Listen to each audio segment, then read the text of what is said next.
అయితే ఇయాల టాపిక్ ఏంటంటే మనం హెల్త్ ఇన్సూరెన్స్ అనేది ఎలాంటి వాటిలో చేయాలి. అనవసరంగా కంపెనీకి ఇప్పటిదాకా మేము 2.5 లక్షలు కట్టాము అన్న వాళ్ళు కూడా చాలా మంది ఉన్నారు.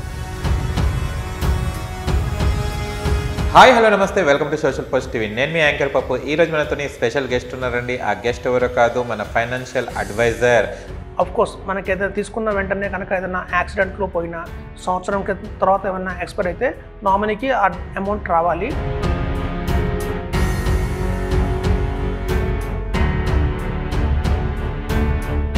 అంటే చాలా మందికి కొన్ని పైసలు ఉన్నా కూడా ఏం చేయాలో అర్థం కాదు. చూడండి, క్లెయిమ్స్ ఎలా వస్తాయంటే చెప్పకుండా వస్తాయి.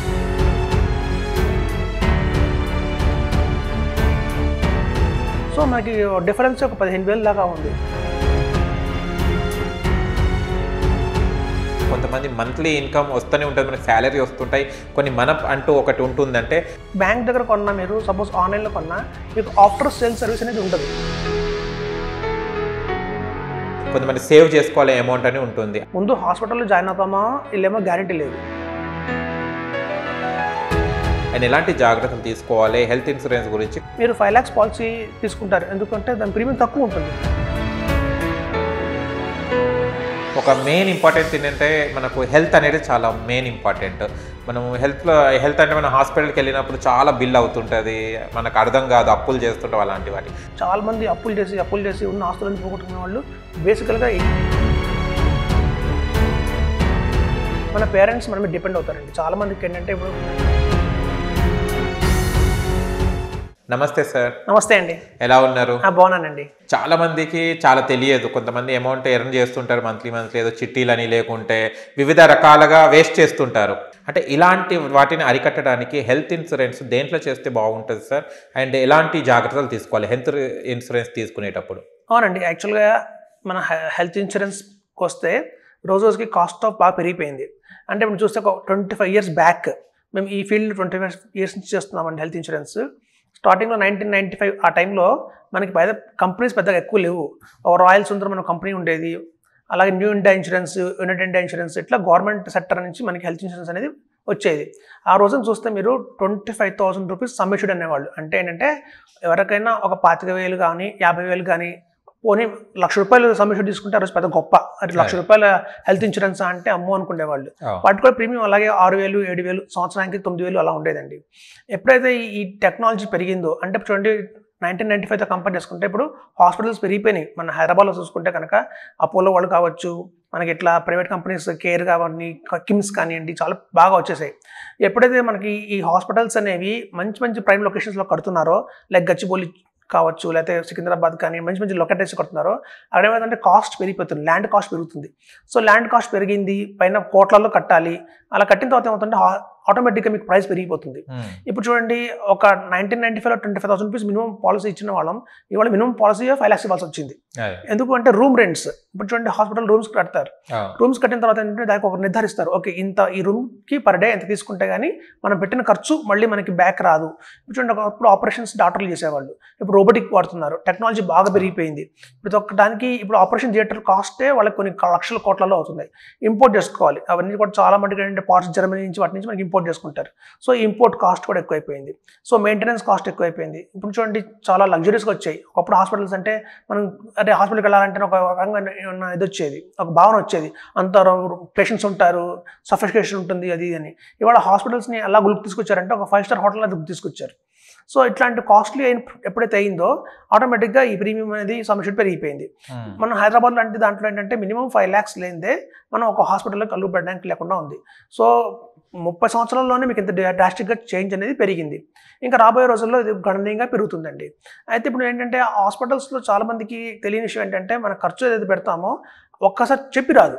ఇప్పుడు ఏదంటారు చూసారా, మనకి ఏదన్నా చెప్పకుండానే వస్తుంది. మనం ఇప్పుడు ఎవరన్నా మనకు గుండె ఆపరేషన్ అయిందనుకోండి, మనకు తెలిసిన వాళ్ళకి బంధువులకి ఈవినింగ్ అవర్స్ పెడతారు, 4 to 5 ఎవరన్నా వెళ్ళి చూడొచ్చు, వాళ్ళని విజిటింగ్ అవర్స్ పెడతారు. సో మనం వెళ్తాం. వెళ్ళినప్పుడు ఏం చెప్తారంటే రాత్రి దాకా బాగానే ఉన్నారు, చక్కగా ఆనందం పడుకున్నారు, లేవంగానే గుండె పని నొప్పించింది అంటారు. సో ఈవెన్ యాక్సిడెంట్స్ కూడా అరే నాకు తెలియకుండానే జరుగుతాయి, ఏవి కూడా చెప్పి రావు. మనం ఎవరిని అడిగినా కూడా 10 మంది పేషెంట్లలో ఒక 6 చెప్పేది ఇదే, మేము ఊహించలేదు, అనుకోకుండా వచ్చేసింది అని. ఎప్పుడైతే అనుకోకుండా వచ్చింది సందర్భంలో మనం డబ్బులు ఎక్కడి నుంచి తేవాలి? ఒక 50,000 అయితే తేవచ్చు, అక్కడ సర్దొచ్చు, ₹1,00,000 సర్దొచ్చు. కానీ 5 లక్షలు 10 లక్షలు సర్దాలంటే అది ఎవరి వల్ల చాలా కాదు. కష్టం. ఈవెన్ మన ఫ్రెండ్స్ కూడా ఎవరు హెల్ప్ చేయలేకపోయిన పొజిషన్ వస్తుంది. సో కాబట్టి ఏంటంటే మనం హెల్త్ ఇన్సూరెన్స్ తీసుకుని పెట్టుకుంటే ఏమవుతుంటే ఒక రోజుకి అది వస్తుంది. హెల్త్ ఇన్సూరెన్స్ తీసుకున్న ప్రతి ఒక్కరికి మనకి ఏదైనా అనారోగ్యం పడతాము అని కాదండి. హెల్త్ ఇన్సూరెన్స్ అంటే ఒక ప్రొటెక్షన్ లాగా. ఇప్పుడు చూడండి, మనం ఇవాళ చాలా ఖర్చులు పెరిగిపోయినాయి. వచ్చే చేతులు 40,000 50,000 అయినా సరే రోజుకి నెల తిరిగేసరికి సరిపోవట్లా. ఇంకొక 5,000 10,000 ఎక్కడ అప్పు చేయాల్సి వస్తున్న పరిస్థితి మనకి ఇవాళ హైదరాబాద్లో ఉంది. సో అట్లాంటి ఉన్న పరిమాణంలో మనకి చూడండి 50 లక్షలు సంపాదించినా సరిపోవట్లేదు అంటారు, 5 లక్షలు సంపాదించినా సరిపోవట్లేదు అంటారు. ఎవరు సరిపోవట్లేదనే మాట మనం ఎవరినో వింటున్నాం. సో ఇట్లాంటి కాస్ట్ ఆఫ్ లివింగ్ పెరిగిపోయినప్పుడు ఏమవుతుందంటేనండి, మనం దాచుకుంటేది ఎంత అంటే కొంచెం గొప్ప. మనం ఉన్న శాలరీలో ఒక 10% దాచుకుంటే చాలా గొప్ప అని ఫీల్ అవుతున్నాం. సో అలా మనం దాచిపెట్టుకొచ్చిన డబ్బులు ఇట్లా ఏదైనా ఎమర్జెన్సీ వచ్చింది అనుకోండి, ఒక్కసారిగా దాచిపెట్టుకున్న డబ్బులన్నీ వాళ్ళ హాస్పిటల్కి ఇచ్చాల్సి వస్తుంది. మీరు గమనిస్తే హాస్పిటల్స్లో మేజర్గా 2 ఉంటాయండి. ఒకటి ఇన్సూరెన్స్ తీసుకున్న వాళ్ళు ఉంటారు, ఇన్సూరెన్స్ తీసుకోకుండా ఉన్న వాళ్ళు కొంతమంది ఉంటారు.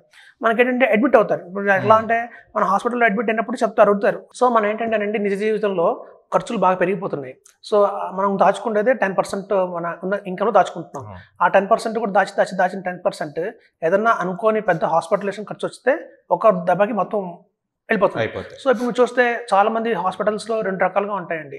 ఇన్సూరెన్స్ ఉన్న వాళ్ళు ఒక కేటగిరీ ఉంటుంది, ఇన్సూరెన్స్ లేని వాళ్ళు ఒక కేటగిరీ ఉంటుంది. సో ఇన్సూరెన్స్ తీసుకున్న వాళ్ళకి ఏంటంటే ఆటోమేటిక్గా కంపెనీస్ బిల్ పేమెంట్ చేస్తాయి కాబట్టి వెళ్ళామా ట్రీట్మెంట్ తీసుకుని మనం వచ్చేసామా అన్నట్టుగా హ్యాపీగా ఉంటుంది.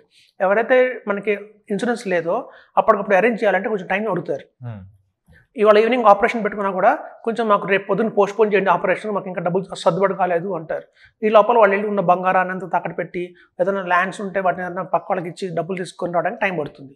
సో ఇట్లాంటి ఎమర్జెన్సీ ఇప్పుడు చూడండి, ప్రతి ఒక్క ఏదైనా ఆపద వచ్చినప్పుడు ఏదైనా గుండె ఆపరేషన్ కానివ్వండి, ఏదైనా యాక్సిడెంట్లో మెయిన్గా ఈ బ్రెయిన్ ఆపరేషన్ కానీ చేయాలన్నప్పుడు ఎక్కువ టైం ఇవ్వకూడదు.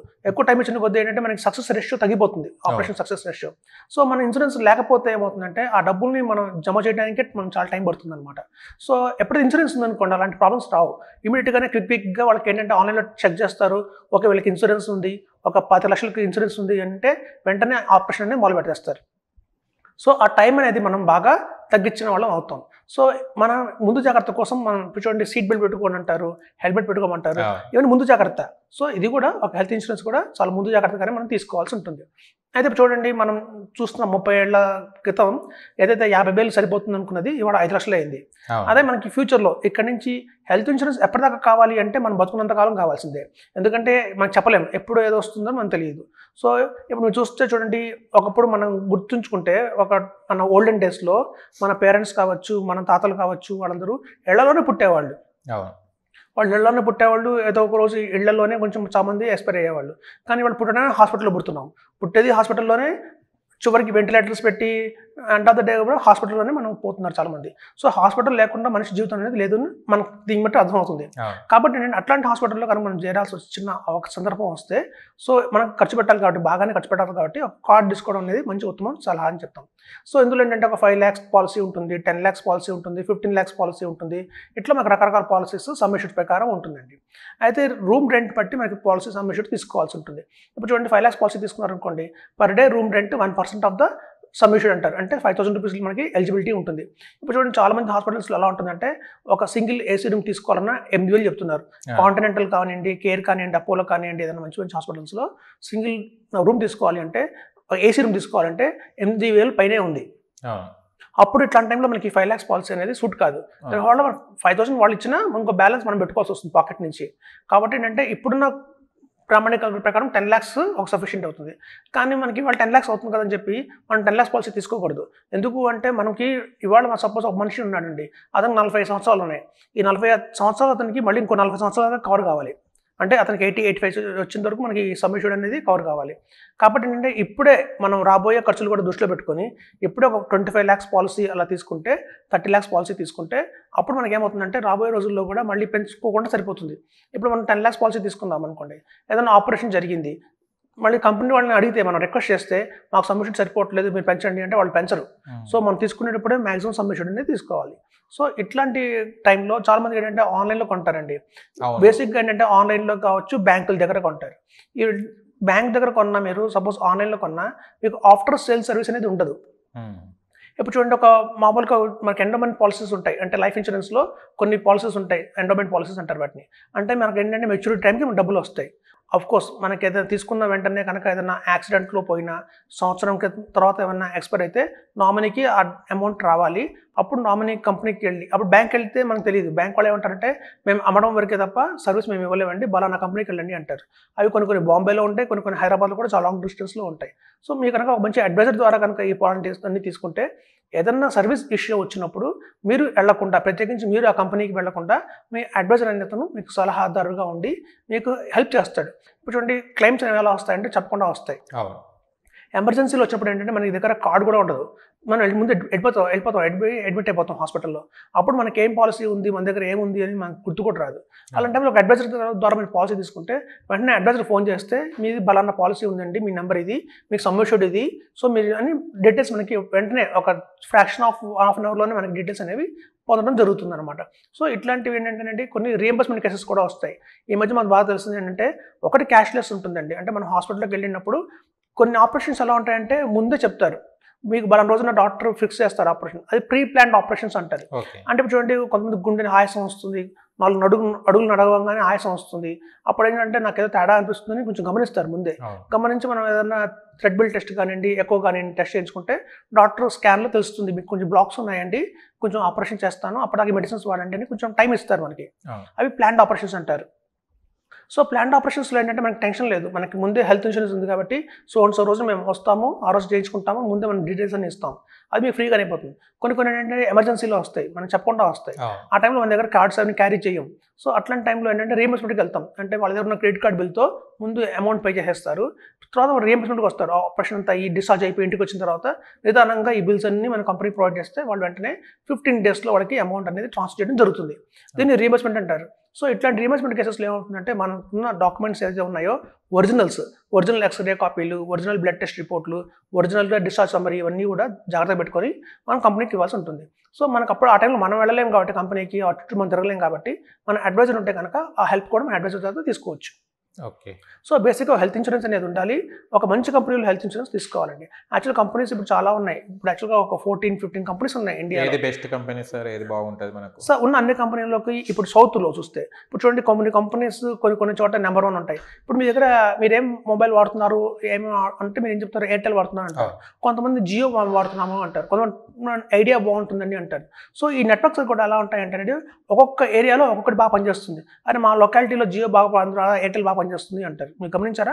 సో అట్లాగే హెల్త్ ఇన్సూరెన్స్ కూడా మొత్తం ఎంటైర్ ఇండియాలో కొన్ని చోట్ల కొన్ని కంపెనీలు చాలా బాగున్నాయండి. ఎస్పెషల్లీ మన సౌత్ చూసుకుంటే కనుక అటు బెంగళూరు కావచ్చు, ఇటు ఏపీ తెలంగాణ కావచ్చు, ఇటు మనకి చెన్నై కావచ్చు, ఇక్కడ ఒక స్టార్ హెల్త్ అనేది చాలా బాగుందండి.